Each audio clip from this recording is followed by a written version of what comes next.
If you enjoy our podcast, please like and subscribe and consider becoming a digital subscriber to the Albuquerque Journal to help us bring you more content like this. You can find this episode and all of our podcasts on the Albuquerque Journal website, abqjournal.com, as well as YouTube, iTunes, and Spotify.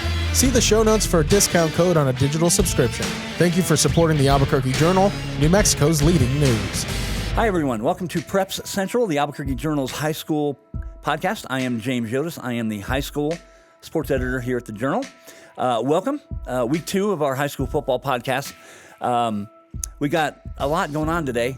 We've got 2 guests actually on tap later in the show. Baum, the senior linebacker from Cibola, who is committed to UNM, and also Isaiah Dominguez, the outstanding running back from St. Michael's. I will show you their interviews here shortly. Before that, let's kind of get started with where we're at. It's week 5 of the prep football season. Not a ton of great matchups, to be honest with you, around the state this weekend. In fact, I would describe this weekend as the worst one so far this year in the regular season in terms of really juicy matchups. There are a couple that stand out. The big game in Class 5A is Artesia, ranked number 1, playing at Gadsden, number 3. Gadsden coach Dino Pasio told me this is the first time Artesia is playing a game at Gadsden. They're playing on Friday night. That should be a fantastic game. And not far up the road north of that, you have Hobbs playing Las Cruces High School. That is a District 3 6A opener.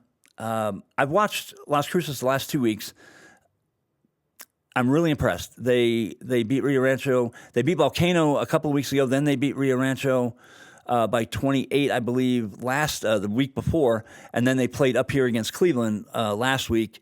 And it was just a tremendous game. Las Cruces won the game 38-34. The game was in Rio Rancho. That was number 2, Las Cruces playing number 1, Cleveland. And that is, I had to look it up, but that is the first time Las Cruces has ever beaten Cleveland in a regular season game. The only other time Las Cruces beat Cleveland in football was in a state semifinal game back in 2016. So Las Cruces is every bit as good as we expected they would be. And now they have a really tough district opener against Hobbs. There were a couple other games of note up here in the metro area last weekend. Centennial was up here last weekend to play Rio Rancho. Centennial scored with just a few seconds left in the game and won, I believe, 42-39 against Rio Rancho. Great game there. And then you had a District 2 6A game between El Dorado and Los Lunas. A very strange game. El Dorado got into a 21-0 hole, came all the way back, led 22-21, and then Las Cruces pulled it out late, 28-22. So those 3 games were all really the key games in 6A last weekend. As I wrote in my weekly column, I don't know that we've learned anything new about 6A football that we didn't already know. Nobody's unbeatable out there, including Cleveland, and I knew that even before this game was played last weekend. Las Cruces is plenty good enough to beat anyone. So is Cleveland. Centennial and Rio Rancho, we're going to have to see about them. These are 2 excellent teams.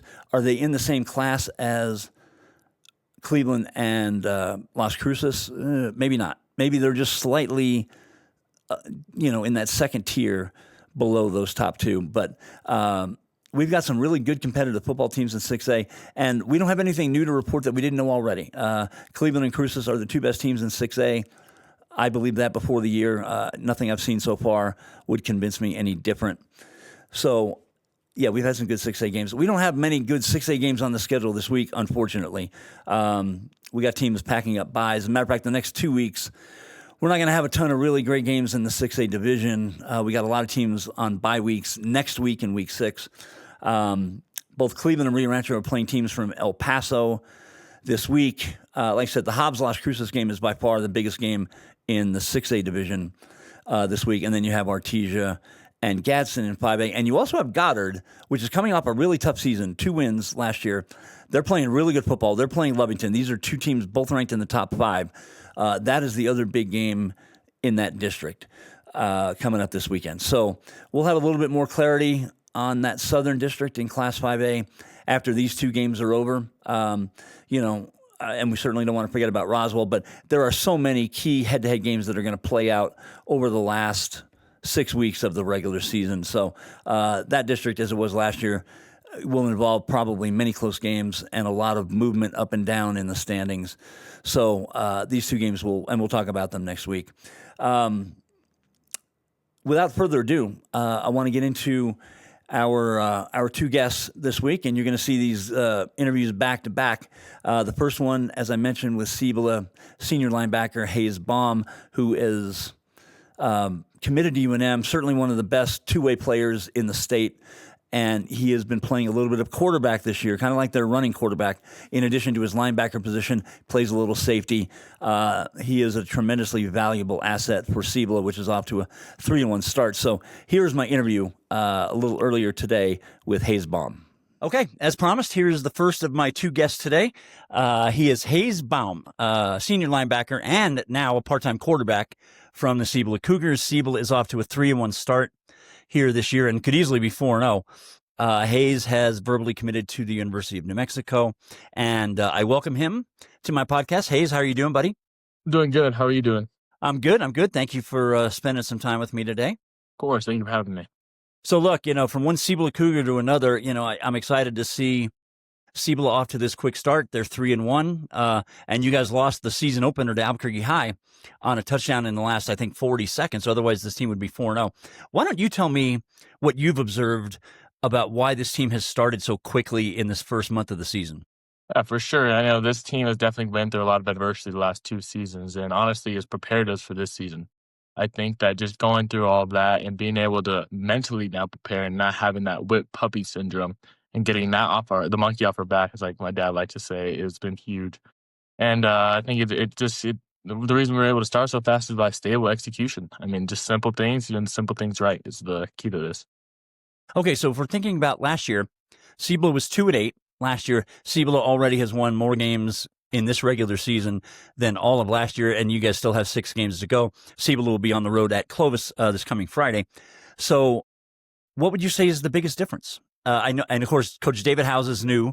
The head coaching changes is the big change that occurred at Cibola over the offseason. Is it as simple as that? Is it something else within the culture that has changed, that has led to this team starting out so quickly as opposed to the struggles of the last couple of years? I keep on what I say is Coach Howe did a great job. I mean, it was unfortunate the hands that he was dealt. And Coach Howe, I mean, there's no doubt about it. I mean, his record speaks for himself. I mean, he's an amazing coach, and wherever he touches turns into goal, and he does an amazing job where he's at. And I think what the key has been is just more kids are buying in. I mean, there's really an excitement now. I mean, there's excitement every time we hop onto the practice field. And we understand the standard that we need to be at, and every single day we raise the bar and just keep moving the standard higher and higher and higher. And it just helps us for the whole season getting into close to district. If we look at this team has won 3 games, and their chances to win several other games at least on this schedule going forward. Tell me what you think the ceiling is for this team over the last 6 games of the regular season. I think the correct answer to that question is, we're gonna stay and keep on doing our job to the best of our abilities. I mean, we're gonna keep being consistent in everything that we do, from being disrespected for so long the past 2 seasons and still even this season. I think that the only thing that we can keep doing is keep putting our time in and keep working consistently, hard work every single day. And then we're gonna let the results speak for themselves. We're not gonna do any talking online. We're not gonna do any talking in someone's face. We're just going to keep working and doing our job.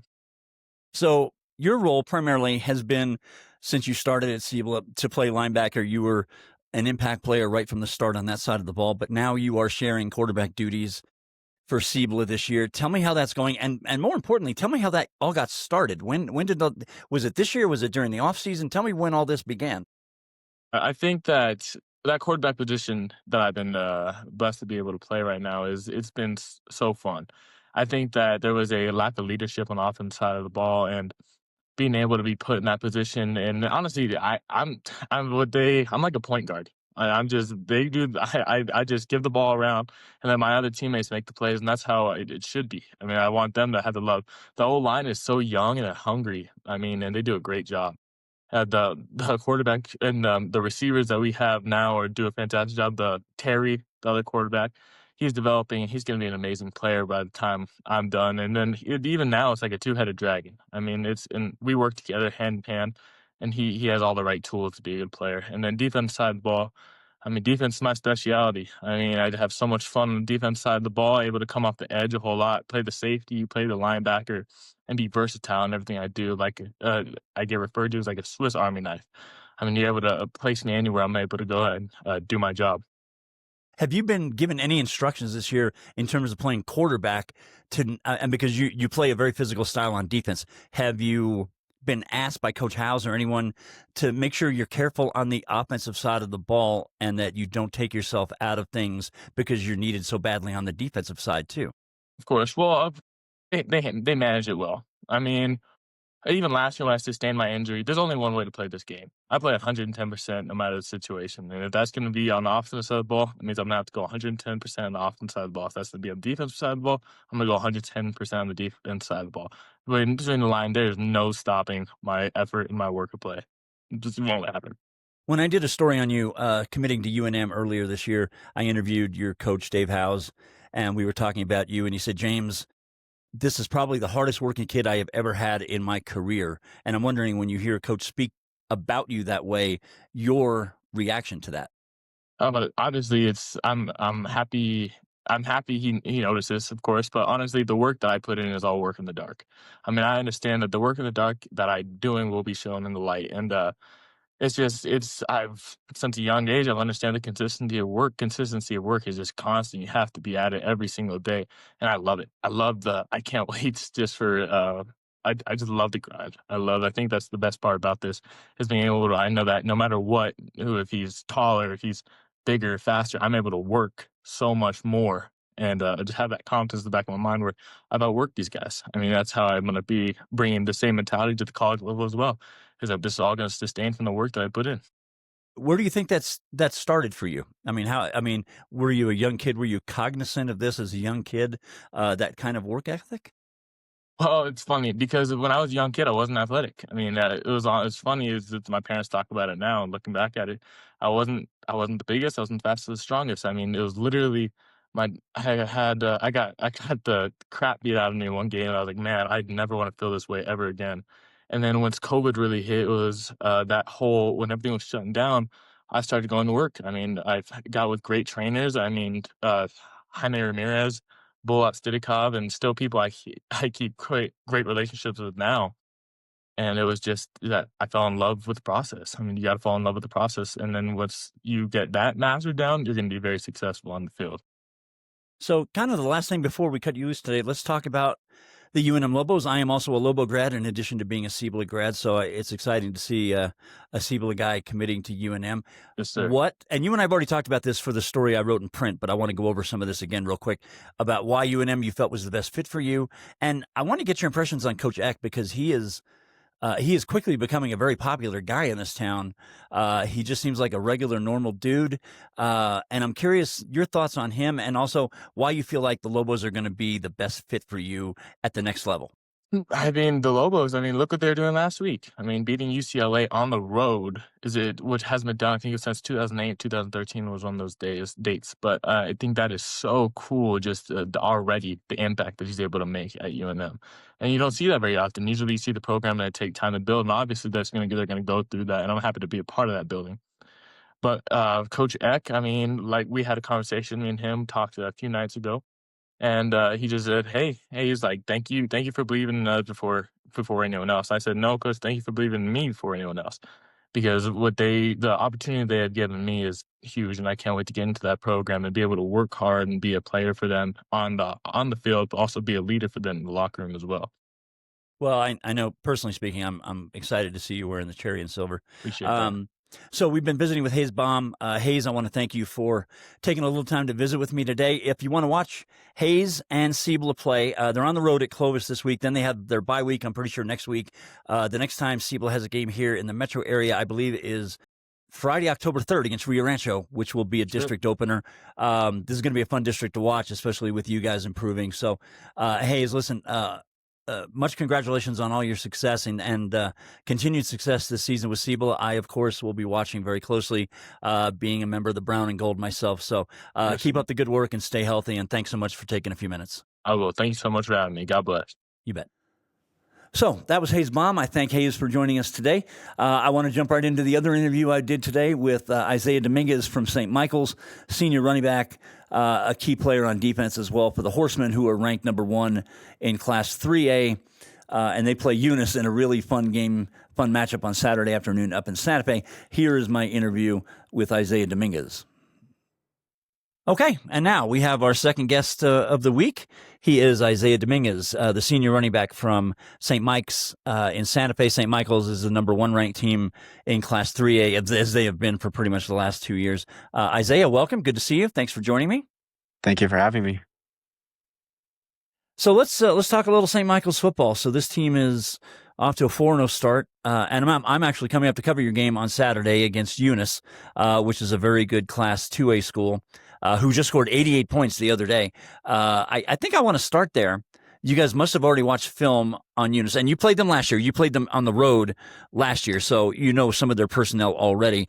But I'm curious what your take was watching this team score 88 points last week and the challenge this presents for a team like you guys, a team that prides itself on being really good defensively.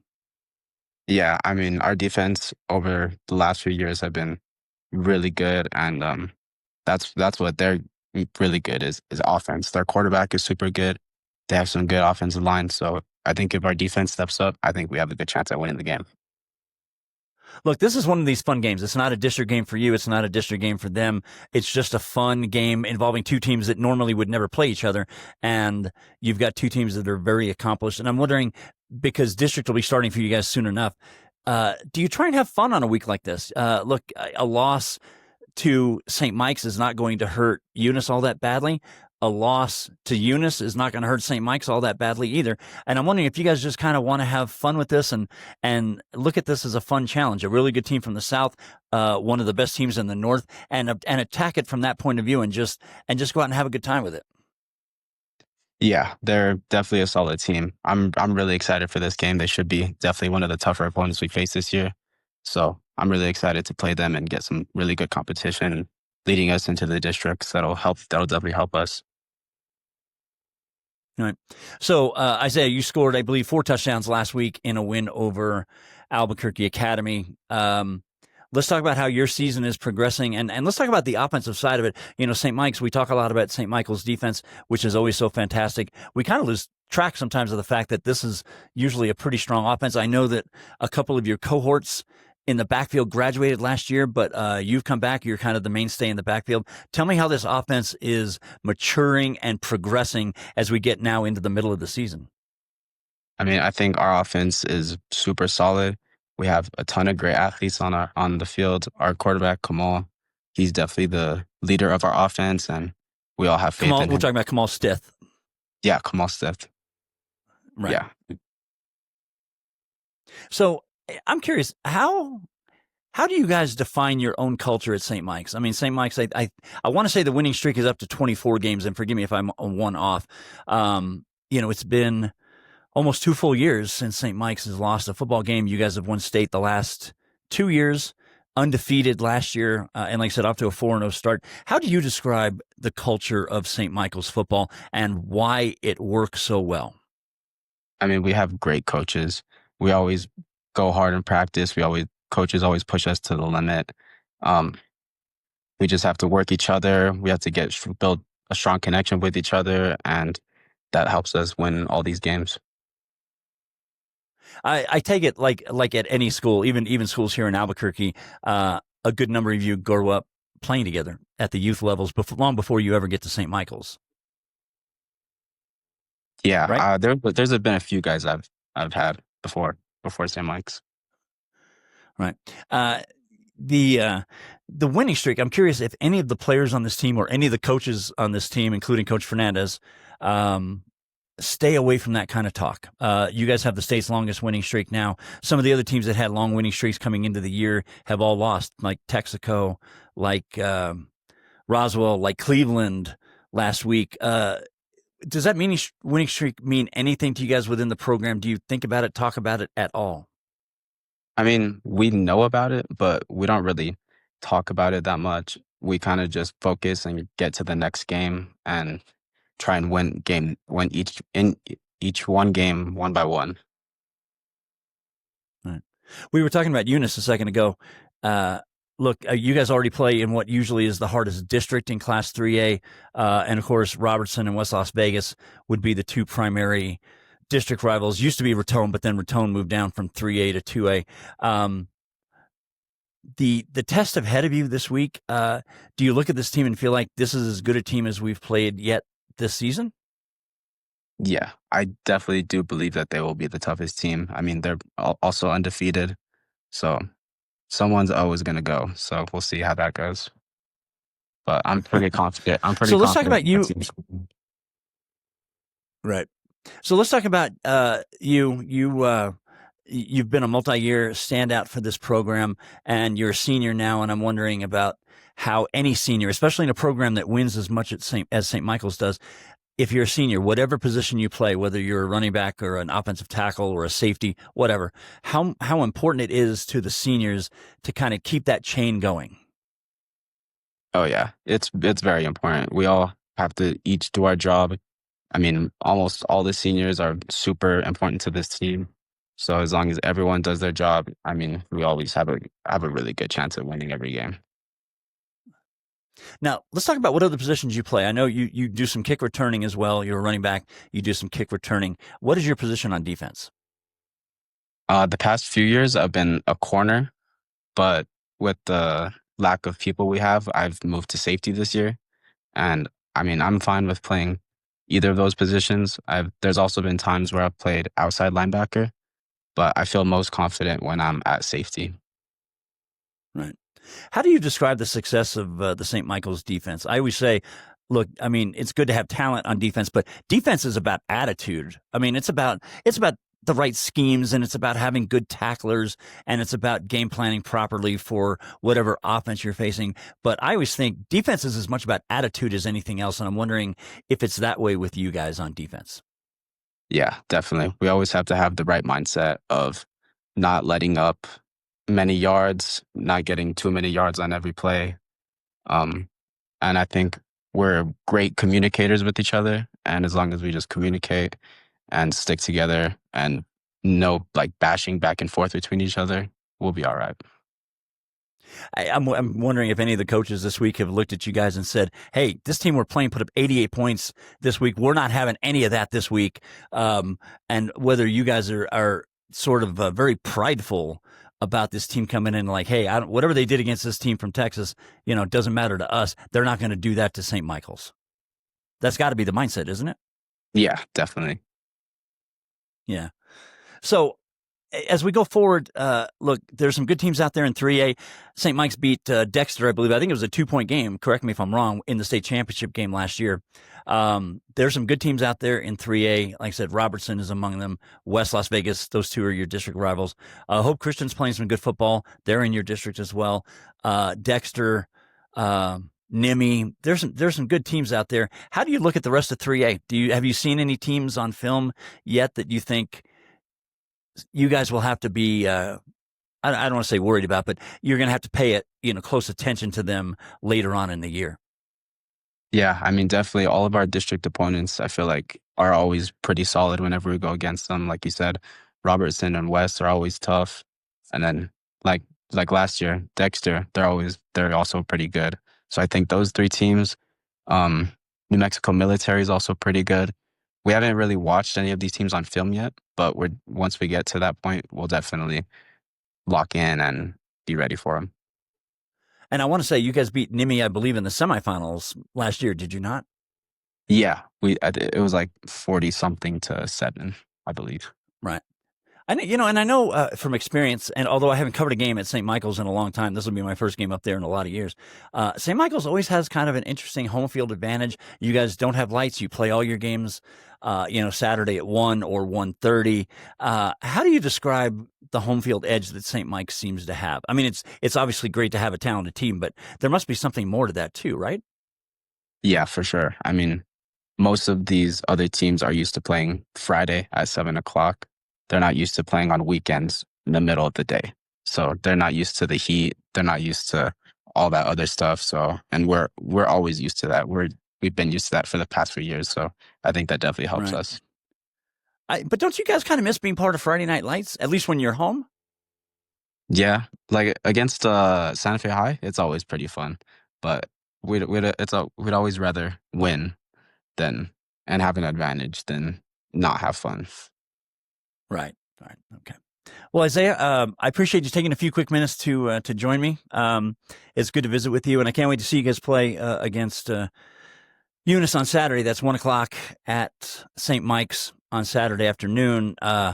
Eunice, I believe, is ranked number 2 in Class 2A, and St. Mike's, of course, is ranked number 1 in Class 3A, so it should be a fun matchup. I look forward to meeting you in person on Saturday, and I thank you for taking a few quick minutes before practice today. So, Isaiah, thanks so much. Stay healthy, and best of luck going forward. All right, thank you so much, James. So I want to thank once again both Hayes Baum and Isaiah Dominguez for taking time out of their schedules today to visit with me. And as I noted last week when we had Danny Amaro, the running back from Las Cruces, on the show, we're going to be doing, I hope, multiple guests throughout the football season. I don't know who or where. We're going to mix it up with kids local here in the Albuquerque metro area, and we'll have kids like Danny Amaro, like Isaiah Dominguez from outside of Albuquerque.